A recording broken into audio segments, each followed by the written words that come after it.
Como les digo, el Servicio de Publicaciones se siente muy orgulloso, muy satisfecho, porque sin lugar a duda nosotros estamos aquí pues para impulsar todas las publicaciones relacionadas con la ciudad, con personajes, para recuperar nuestro patrimonio histórico, museístico, bibliográfico y pues ya les digo que hoy de alguna manera viene hoy todo ello aquí representado. El primero de ellos empezaremos, y ahora les digo por qué, empezaremos por la A, porque su autor se llama Antonio Regalado, aquí a mi derecha, y el que venimos a presentar es uno que se llama Los oficios callejeros en Badajoz, en la década de 1940 y 50. Oficios, personajes, situaciones, lugares del centro de Badajoz, del casco histórico, personajes que a lo mejor, bueno, no hemos conocido, pero sí nos lo han podido contar algún familiar, nuestros padres, nuestros abuelos, pero son todos ellos personajes muy conocidos, de profesiones que se han ido perdiendo en el tiempo, pero que sin lugar a duda aquí tenemos que estar para recuperar todas estas tradiciones. El segundo libro, luego ellos lo van a detallar perfectamente, es otro que está muy relacionada también con la historia de Badajoz. En el castillo de esta ciudad, a la puerta del Alpéndiz, es la historia de una casa fuerte en la Alcazaba de Badajoz. Son dos libros, este es de estudio, de investigación, que sus autores, que también aquí me acompañan, que ahora también les presentarán, ellos contarán cómo surgió este trabajo, que ya digo que es un trabajo de investigación, de divulgación más profundo. Pero sin lugar a duda, estas dos publicaciones vienen a enmarcar lo que es la ciudad de Badajoz, que es tanto la historia, conocer la historia de lo que tenía, la vida que había en la Alcazaba, un elemento tan importante para nuestra ciudad, como las tradiciones, que es en este de los oficios callejeros. Bueno, buenas tardes, señora concejala de Cultura, Paloma Morcillo, compañeros de la mesa, queridos y admirados concejales y queridos amigos todos que estáis aquí hoy reunidos para escuchar o para presentar, para conocer este pequeño trabajo que he hecho. Pero voy a leer unos folios porque quiero decir esto y no otra cosa. Yo tenía 5 o 6 años cuando cada día jugaba un rato junto a una docena de muchachos de la vecindad en las silenciosas, estrechas y limpias calles de la ciudad. Y es que era así. Todas ellas carentes de peligro, por donde solo pasaba algún carro de transporte tirado por mulas, los ausentes burros de los areneros y de higos a brevas, algún que otro vehículo a motor que, por cierto, llamaban poderosamente nuestra atención. Dominábamos al tiempo que jugábamos una docena de calzadas de una población de pocos habitantes, unos 50.000 badajocenses, aunque eso sí, educados, respetuosos, colaboradores y muy participativos. La penuria de aquel tiempo, que no intento recordar, se palpaba a diario. Sus habitantes se tenían que ganar la vida como podían y sabían, pero con mucha dignidad. Y surgieron, como era de cajón, aquellos oficios y vendedores en la calle que hacían las delicias de los niños y también de los mayores. Como no existían los medios de comunicación de hoy, aparecieron los pregones. Cada cual se inventaba la música y el texto con el mayor atractivo posible para atraer al vecindario. El ingenio se agudizaba día tras día con objeto de obtener en la vía pública unas pesetas con que poder alimentar a su prole siempre abundante en los difíciles años 40 y siguientes. Los chavales detectábamos con rapidez cualquier anomalía, voces, ruidos o situaciones extrañas que se produjeran en aquella encrucijada de calle Cogollo entonces del Badajoz antiguo. Allí estaba en Sepúlveda 9 mi atalaya particular entre las calles Calatrava, Afligido, Bravo Murillo, Amparo, Concepción, Arcoagüero, Sepúlveda, Tardío y Venegas. Los lugares comunes que frecuentábamos bajo la tutela de nuestros mayores Se hallaban en 3 plazas emblemáticas de la capital: San Andrés, San Juan y la Plaza Alta. Estas zonas estaban muy concurridas, sobre todo en los atardeceres otoñales y durante la corta primavera badajozense. Multitud de soldados de los diversos cuarteles de la población, niños y mayores de todas las edades, y las llamativas jóvenes trabajadoras niñeras que servían en casas pudientes, pululaban por doquier, aspirando el olor a geranios, petunias y clavellinas que asomaban entre las enrejadas ventanas de las angostas calles. Además, lucían sus blanquísimos delantales e impolutas cofias mientras disfrutaban de la quietud del barrio y sonreían cuando eran piropeadas por pelotones de militares. En esta capital tan acogedora y recorriendo el manojo de estrechas arterias que frecuentábamos día a día, tenían lugar los oficios y ventas en plena vía pública. No se nos pasaba ni una. No existían en aquellas remotas fechas las grandes superficies de venta, aunque la Plaza Alta era el lugar más común para ir de compras por heterogéneas que fueran.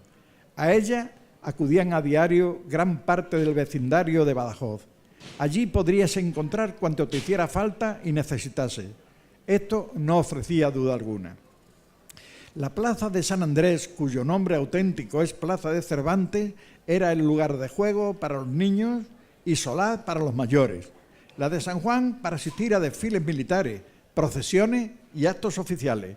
Y la Plaza Alta para fiestas y proveerte de cuanto necesitaras. Y así, en aquel entramado de viales, observé cuanto expongo en este sencillo trabajo que nos puede dar una idea de cómo se vivía en las décadas no prodigiosas de los años 40 y 50. Cito 3 oficios muy comunes que estaban en la calle a diario: el afilador con su rueda y su inconfundible siringa, el hojalatero con su cajoncillo al hombro y el sillero con un brazado de aneas bajo el brazo. 3 vendedores ambulantes que nunca faltaban: vendedor de limones y castañas que también compraba pellica de conejo y de liebres, el de los pirulíes de La Habana que se comían sin ganas y el de los berros, cardillos y romazas. Las explicaciones y la forma en que yo los presencié, con las correspondientes ilustraciones, se hallan desarrolladas en esta cuarentena de relatos de los que fui testigos y notario. Los apuntes comentados han sido publicados por la Concejalía de Cultura del excelentísimo Ayuntamiento de Badajoz, a la que doy 1000 gracias, y que han sido presentados con tanto acierto y pericia por mi querido amigo y excelente poeta, don Santiago Corchete Gonzalo. Como curiosidad diré que en 1924 recaló en la capital como músico mayor del regimiento de Castilla XVI el músico riojano don Bonifacio Gil García, que fue quien recogió en 2 tomos el folclore de la Baja Extremadura. Este gran folclorista escuchó repetidamente los pregones de los vendedores ambulantes que se desgranaban cada día en las calles de una población mitad monje y mitad soldado, y las incluyó en uno de sus cancioneros. He tomado 4 para que nos sirvan de ejemplo: el de las castañas, el del paragüero, el vendedor de maceta y el del albejón para los borregos. Se hallan los 4 pregones en la página 197 del primer tomo editado por la Diputación Provincial de Badajoz, año 1930, y recopilados por el fundador del Conservatorio de Música de Badajoz. Bueno, pues aquí tengo la música, fotocopia del cancionero de don Bonifacio Gil, de 4 pregones que cada día se oían en la ciudad de Badajoz, de aquellos años 40 que me parecen que están tan lejanos. Y le voy a cantar, ya que tengo aquí la música también. No te rías, que yo canto. Bueno, el pregón de las castañas. Aquel hombre chiquitajo, regordete, con la faja y con un sombrero y su pluma en el sombrero, vendía con una cesta grande limones todo el año. En el tiempo de las castañas, castañas. Y después también, cuando estaba la cosa mala, recogía, compraba pellicas de conejo y de liebre. Todo Badajoz lo conocía por el limones y decía su canto: Castaña fresca, jerta la castaña jerta. Decía jerta, dice don Bonifacio Lee, por injertas, castañas injertas, jerta las castañas jertas. Ese era el pregón, se lo digo otra vez. Castaña fresca, jerta las castañas jerta. El paragüero. El paragüero se va, que me llaman, que me voy, el paragüero. Y así por todas las calles de Badajoz. Pregón de las macetas. A la flor del jacinto y las macetas. Y el último, cuando se compraba un borreguito el día del Pascua de Resurrección, el domingo, después se lo comerían en Botoa, pues había que comprar comida para ese borrego, que come muchísimo. Y entonces pasaban los chicos, iban al campo, entre los trigales y las cebadas, y cogían el carretón y el arvejón para venderlos. Y decía: arvejón pa' los borregos el arvejón. Muchas gracias.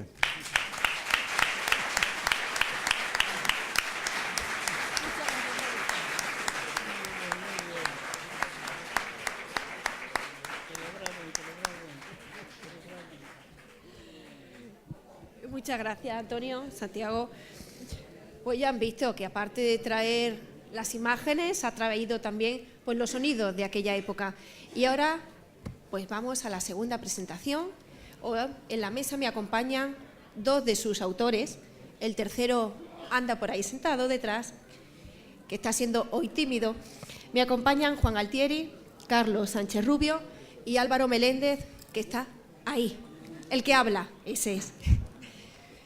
Y ellos son los autores, ya les he dicho antes, de este trabajo, que vienen hoy a presentar de una manera, pues ya ven, totalmente preparado, informatizado, pues para hacérselo mucho más cercano. Os dejo. Gracias. Buenas tardes. En primer lugar, quisiera agradecer al Ayuntamiento, representado en esta mesa por Paloma,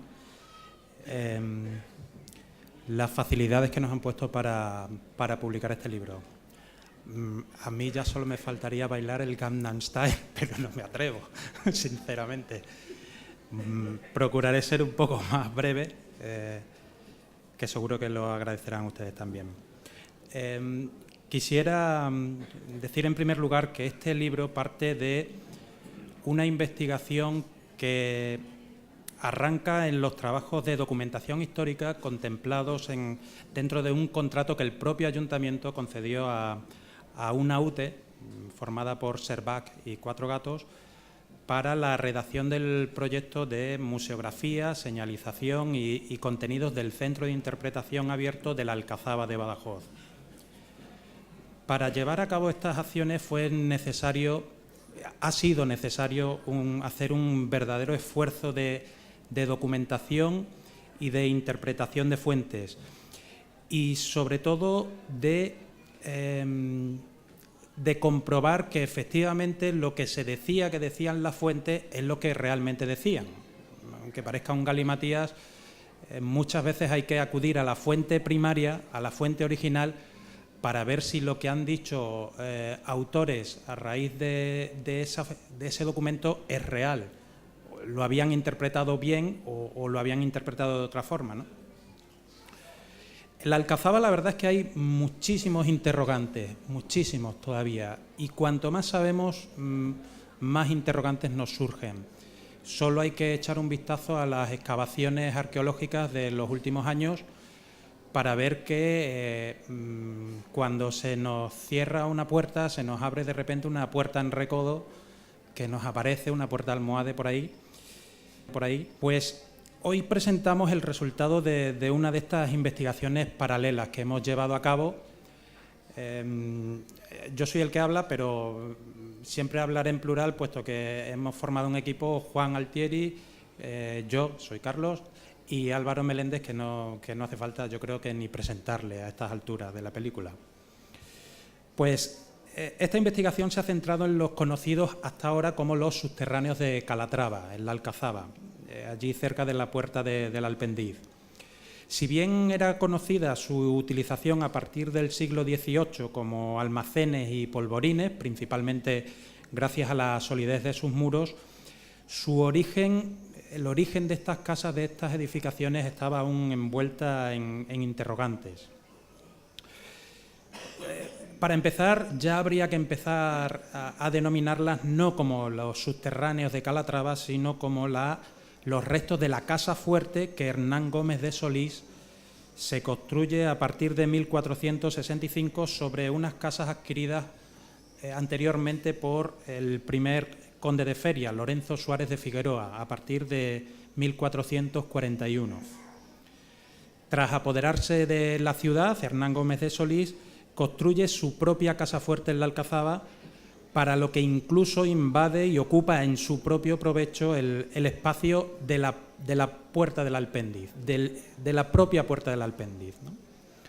Y es a partir de la expulsión de este personaje de la ciudad cuando, tras el derribo de todo lo que tenía de fortificado la casa, salvo una de las torres que ha llegado hasta nuestros días, es en este momento precisamente cuando se producen varios cambios documentados de propietario y pleitos por la propiedad y por el pago de la propiedad, ¿no?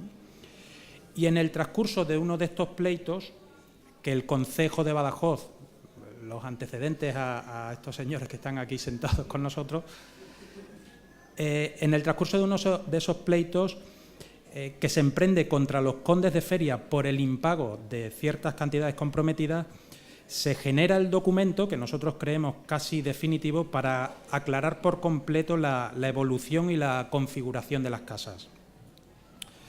Según el título del documento, se trata de la probanza hecha por el Procurador General de la ciudad de Badajoz contra los condes de Feria sobre las casas de la puerta que llaman del Alpendís del Castillo. Es un documento escrito en 1498 que se conserva por una copia que se saca posteriormente, en 1632, y que actualmente se encuentra depositado en la Real Academia de la Historia, en Madrid. No es un documento inédito, por cuanto incluso aparece citado por varios autores, pero que sin embargo no parecen haberle prestado la atención debida a su contenido. Pues, por ejemplo, gracias a él sabemos cuándo, cómo y por qué se configuró la casa fuerte de Hernán Gómez de Solís. Informaciones que posteriormente han sido incluso corroboradas por el estudio arqueológico de la zona que se ha llevado a cabo en los últimos años. A partir de este documento, pues hemos realizado un estudio introductorio con un pequeño repaso por la vida de este inmueble, sus utilizaciones y su posterior olvido. De hecho, fue tan olvidado que digamos que fue redescubierto a principios del siglo XX. En realidad, únicamente la torre fuerte, la torre de la casa, conservó el aspecto de fortaleza. Es una torre que seguramente todos ustedes conocen, pues se utilizó a partir del siglo XIX como el pabellón de autopsias y la capilla del antiguo hospital militar.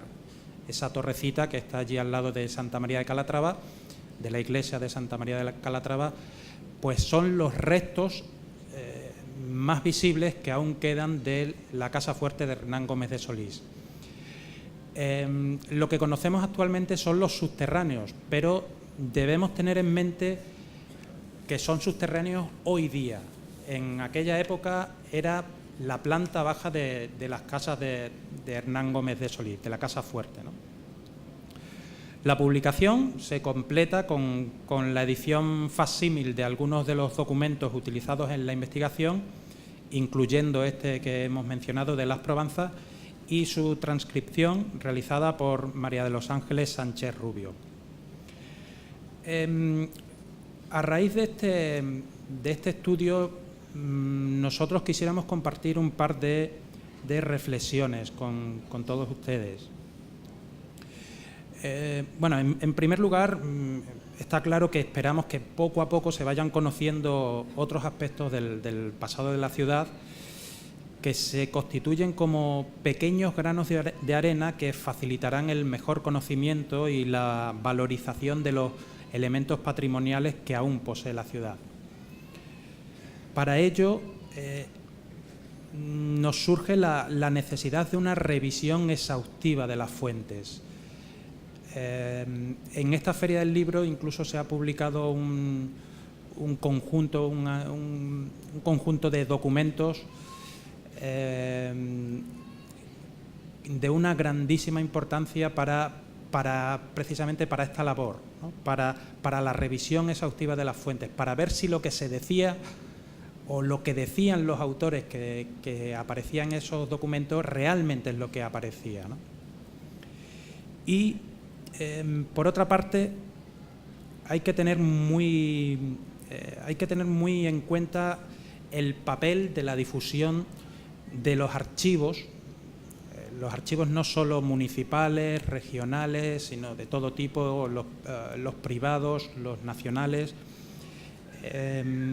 El papel que la informatización y la puesta a disposición de esa informatización para los investigadores puede jugar en toda esa revisión y en toda esa puesta en valor. Yo desde aquí aprovecho, no estaba planeado, pero aprovechando que está aquí la responsable, sé que hay una gran parte del archivo municipal digitalizado.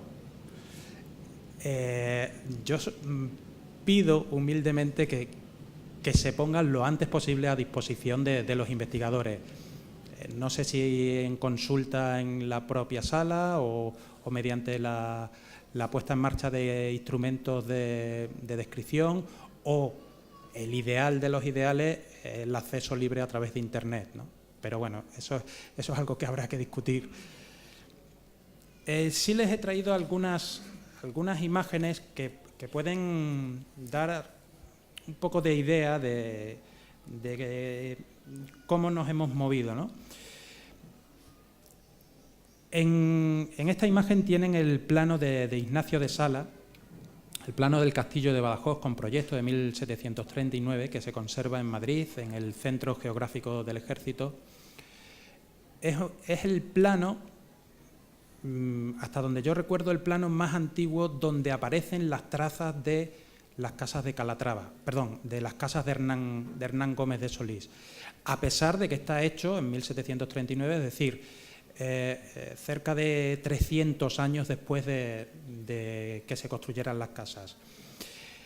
En principio, posiblemente poca gente distinguirá qué es lo que estamos viendo aquí. Esto es un proyecto del ingeniero militar Ignacio de Sala, que al igual que otros ingenieros del siglo XVIII, lo primero que proponen para Badajoz es derribar por completo la alcazaba, puesto que su defensa era muy dificultosa, y construir en su lugar una verdadera fortificación, un verdadero fuerte, una verdadera ciudadela, al estilo de las que hay en Barcelona y en otras localidades de España. Pero Ignacio de Sala no solamente dibuja su proyecto, sino que en esa esquinita, bueno, en todo el plano dibuja qué había en ese momento, en 1739, en la alcazaba, con un nivel de detalle pocas veces visto en cuanto a delimitación de manzanas y espacios públicos. Es una labor de chinitos, que hay que ir haciendo el tratamiento digital de la imagen, para que de esta imagen que les aparece en el recuadro consigamos, no sé si se aprecia bien, se consiga precisamente qué es lo que se ve por debajo, ¿no? Aquí lo tenemos más ampliado, incluso he dejado alguna parte todavía sin tratar digitalmente para que se vea la diferencia. Aquí tenemos la casa fuerte de Hernán Gómez de Solís, que en esta época ya son subterráneos, ya se utilizan como subterráneos para almacén de pólvora. Este otro documento es de lo que les hablaba anteriormente, de que en el siglo XX estas dependencias tuvieron que ser redescubiertas. Este es un plano atribuido a Rodolfo Martínez de los subterráneos de la Alcazaba, tal como aparecieron en las excavaciones que se llevaron a cabo a principios del siglo XX.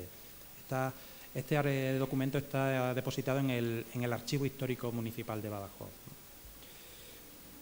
Y por último, quizás lo más gráfico sea ver en la actualidad, es decir, sobre una vista actual. Esto está cogido de Google Maps. No sé si pueden ver, esta es la torre del tradicionalmente conocido como pabellón de Autosias, estos son los subterráneos de Calatrava y esta es la puerta del Alpendiz. Pues sobre esta imagen podemos ver cómo era en su origen la casa fuerte, es decir, tenemos la puerta del Alpendiz, que Hernán Gómez de Solís invade y añade a su casa fuerte. El portillo del Alpendiz, que se hace posteriormente para dar una salida a la Alcazaba, precisamente porque Hernán Gómez de Solís había ocupado todo ese espacio, el espacio de la casa fuerte con su aljibe central, la torre,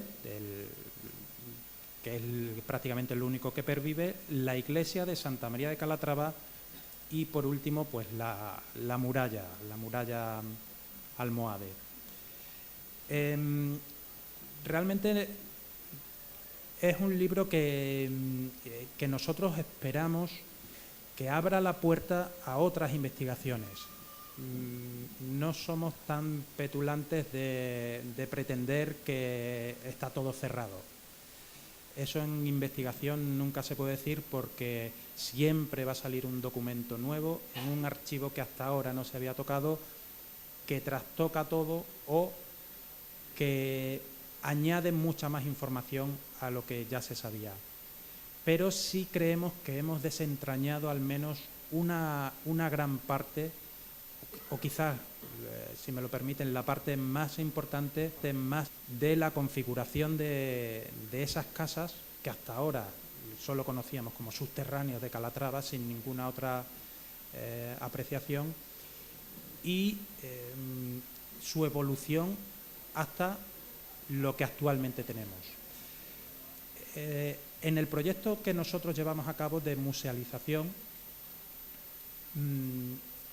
desde el punto de partida, que era cómo musealizamos los subterráneos de Calatrava, al punto de llegada, que es cómo musealizamos las casas antiguas, la casa fuerte de Hernán Gómez de Solís, hay un gran salto. Hay un gran salto de conocimiento que nosotros hemos querido compartir con toda la ciudadanía, gracias al patrocinio del Ayuntamiento de Badajoz. Y si tienen ustedes alguna pregunta, por mi parte, nada más. Muchísimas gracias.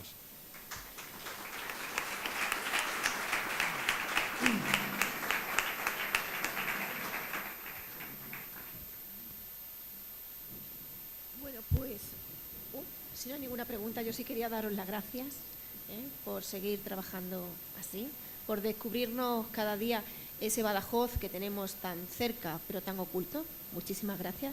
Y quiero, coger el guante que me han lanzado, decirte, como siempre decimos nosotros, estamos en ello, estamos trabajando y sí estamos viendo la fórmula posible de subirlo a la red y cómo. Eso lo trabajaremos, lo estudiaremos, pero estamos a ello para que vosotros podáis seguir trabajando y nosotros podamos seguir consultándolo. Así que, bueno, a vosotros muchísimas gracias, también a Antonio, a Santiago y a todos ustedes, muchas gracias, y que sepan que estas publicaciones pues estarán a la venta y ya pueden encontrarlo en cualquiera de las librerías que se encuentran aquí. Muchísimas gracias.